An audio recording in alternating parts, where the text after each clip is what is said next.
आज मी तुम्हाला कोकणातील पारंपरिक रेसिपी म्हणजेच फणसापासून धोंडच कसं बनवायचा ते दाखवणार आहे.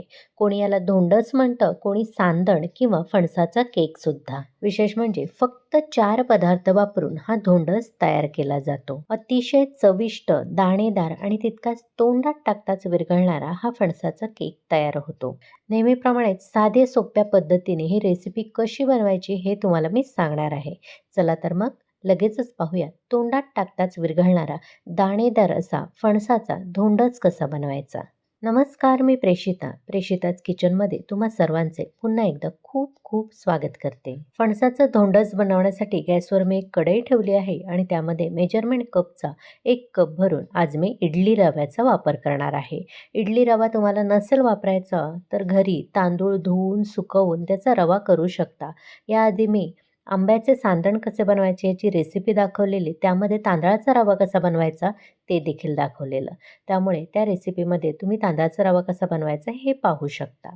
इथे मी तयार जो बाजारामध्ये इडली रवा मिळतो तोच वापरला आहे. आता गॅसची आच मंद ते मध्यम ठेवायची आणि हा इडली रवा आपल्याला खमंग आणि खरपूस होईपर्यंत भाजून घ्यायचा आहे.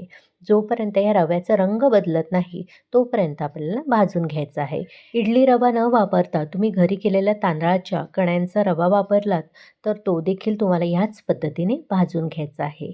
काही मिनिटानंतर तुम्ही बघू शकता आधी कसा पांढरा शुभ्र रंग होता आणि आता कसा हलका सोनेरी रंग आला आहे. असा रंग येईपर्यंतच आपल्याला हा रवा भाजून घ्यायचा आहे. फार वेळ लागत नाही, 4 ते 5 मिनिटाचा वेळ लागतो. आता गॅस बंद करायचा आणि हा भाजलेला रवा एका प्लेटमध्ये काढून पूर्णपणे थंड करून घ्यायचा आहे.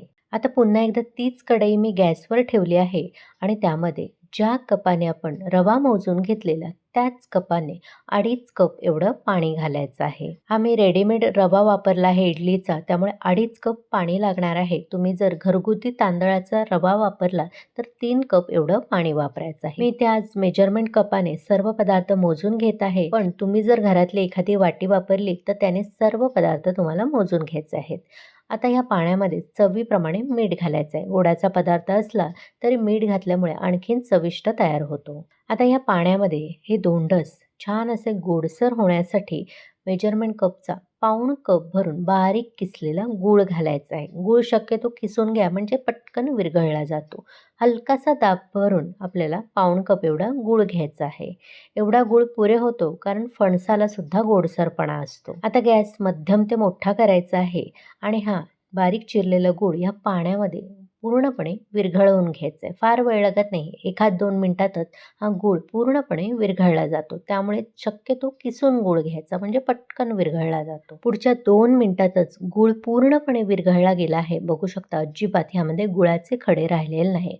असं झालं की आता यामध्ये त्याच कपाने 1 कप भरून ओलं खोबरं घालायचं आहे. ओलं खोबरं इथे मी किसून घेतलं आहे आणि त्यानंतर थोडंसं मिक्सरला फिरवून घेतलं आहे. म्हणजे जाडसरपणा जास्त राहायला नको. चांगलं बारीक करून घ्यायचं आहे. तुम्ही जर ओल्या खोबऱ्याचे काप करून घेतले ते सुद्धा मिक्सरला बारीक करून यामध्ये घालू शकता. आज आपण फणसाचा धोंडच बनवतोय त्यामुळे मुख्य पदार्थ तो म्हणजे फणसाचा गर घालायचा आहे. गऱ्यांमधल्या आठळ्या म्हणजेच बिया काढून घ्यायच्या आणि छोटे तुकडे करून मिक्सरला हा गर फिरवून घ्यायचा. अजिबात दूध पाण्याचा वापर करायचा नाही. फक्त गरे आपल्याला मिक्सरला असे बारीक गुळगुळीत वाटून घ्यायचा आहे. तो आपल्याला इथे 1 कप एवढा घालायचा आहे. आता ह्या गुळाच्या पाण्यामध्ये हे ओलं खोबरं आणि हा जो गर आहे तो व्यवस्थित एकजीव करून घ्यायचा आहे. यामध्ये अजिबात गुठळ्या राहता कामा नये. एकदा फणसाचा गर ह्यामध्ये व्यवस्थित एकजीव करून झाला की ह्याला आपल्याला शिजवून घ्यायचं आहे, म्हणजेच 1 उकळी आणायची आहे. एकदा उकळी आली की ह्यामध्ये आपण जो भाजून घेतलेला इडली रवा आहे तो घालायचा आहे आणि गॅसची आच मंद करायची आणि मंद आचेवर सतत आपल्याला हे ढवळून घ्यायचं आहे. अजिबात गॅसची आच मोठी करू नका, कारण जसं आपण मिक्स करत जाऊ तसं त्याला घट्टपणा यायला सुरुवात होईल आणि थोडेसे बुडबुडे सुद्धा येतात आणि त्याने रवा आपल्या अंगावर हे मिश्रण उडू शकतं. त्यामुळे गॅस आपल्याला मंदच करायचा आहे आणि सतत आपल्याला हे परतून घ्यायचं आहे, म्हणजे अंगावर मिश्रण उडणार नाही. तांदूळ असल्यामुळे जसं आपण मिक्स करत जाऊ तसं हे असं घट्ट व्हायला सुरुवात होईल. बघू शकता 1 मिनिटातच किती घट्टपणा आला आहे. तांदूळ फुलायला सुरुवात झाली आहे. असं घट्ट मिश्रण झालं की लगेचच गॅसची आच मंदच ठेवायची आहे आणि झाकण लावून 3 ते 4 मिनिटाची वाफ घ्यायची आहे. इथे बघू शकता 3-4 मिनिटं झाली आहेत मंद आचेवर. आता झाकण उघडून घ्यायचं आणि व्यवस्थित पुन्हा एकदा एकजीव करून घ्यायचं. आता मात्र लगेचच गॅस आपल्याला बंद करून घ्यायचा आहे आणि व्यवस्थित एकजीव करून घ्यायचं. इथे बघू शकता रवा पूर्णपणे फुलून आला आहे आणि दुप्पट-तिप्पट तयार झाला आहे. आता यामध्ये आपल्याला सर्वात शेवटी 2 चमचे भरून साजूक तूप घालायचं आहे. यामुळे चवसुद्धा छान येते आणि एक प्रकारची चकाकीसुद्धा येते. गोडाचा पदार्थ आहे त्यामुळे अर्धा ते पाव चमचा भरून वेलची पूड घालायची आहे आणि गूळ घालून हा पदार्थ बनवतो त्यामुळे थोडंसं जायफळ यामध्ये मी किसून घालणार आहे. कोकणातील पदार्थ आहे किंवा गोव्या साईडचा देखील पदार्थ आहे त्यामुळे ह्यामध्ये थोडेसे काजूचे तुकडे देखील घालायचे. हे पूर्णपणे ऐच्छिक आहे. तुम्हाला पाहिजे तर घालू शकता, नाही घातले तरी देखील चालेल. आता ही वेलची पूड, साजूक तूप आणि जायफळ आपल्याला व्यवस्थित एकजीव करून घ्यायचं आहे. लक्षात ठेवा गॅस बंद केल्यानंतरच आपल्याला हे पदार्थ घालायचे आहेत. म्हणजे वेलची पूड आणि जायफळची चव तशीच टिकून राहते.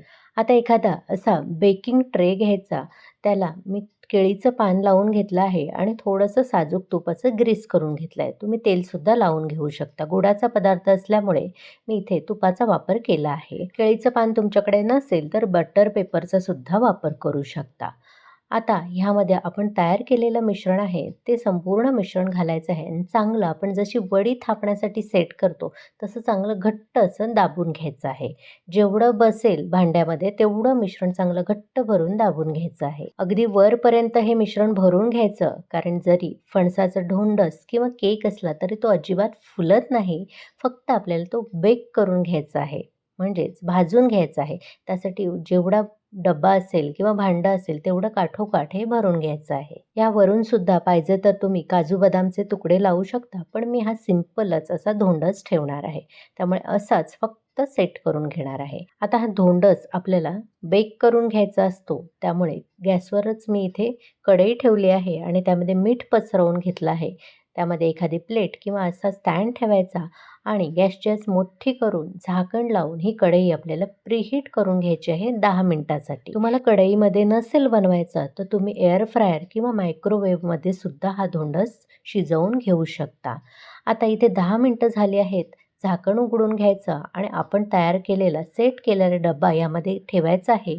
त्यानंतर झाकण लावून गॅसची आच मंद करायची आणि मंद आचेवर 30 ते 35 मिनिटं आपल्याला बेक करून घ्यायचं आहे. इथे बघू शकता बरोबर 35 मिनिटं झाली आहे. वरचा रंग असा पूर्णपणे सोनेरी आला पाहिजे, म्हणजे जसा केक बेक होतो त्या पद्धतीने छान सोनेरी रंग आला की लगेचच आपल्याला हा डबा बाहेर काढून घ्यायचा आहे आणि पूर्णपणे हा धोंडस गार करून घ्यायचा आहे. बघू शकता किती मस्त वरून गोल्डन क्रिस्पी असा झाला आहे आणि सुंदर रंग आला आहे. इथे फणसाचा धोंडस पूर्णपणे गार झाला आहे. आता एखादी सुरी घ्यायची आणि त्याने आपल्याला कडा सोडवून घ्यायच्या. त्यानंतर एखादी प्लेट घ्यायची आणि त्यावर हा असा डब्बा पालथा करून घ्यायचा.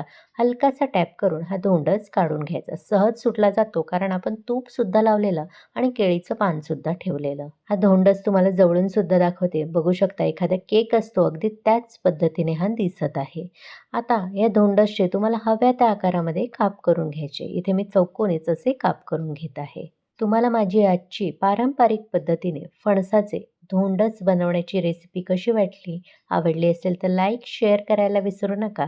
सोबतच प्रेषिताच किचनला सबस्क्राईब करून नोटिफिकेशनचं ऑलचं बटन दाबायला विसरू नका, जेणेकरून माझ्या अशाच सर्व रेसिपी तुम्हाला लगेचच पाहता येतील. ह्यातला एक तुकडा मी तुम्हाला जवळून सुद्धा दाखवते. बघू शकता जसा एखादा केकचा तुकडा असतो अगदी त्याच पद्धतीने हा भासत आहे.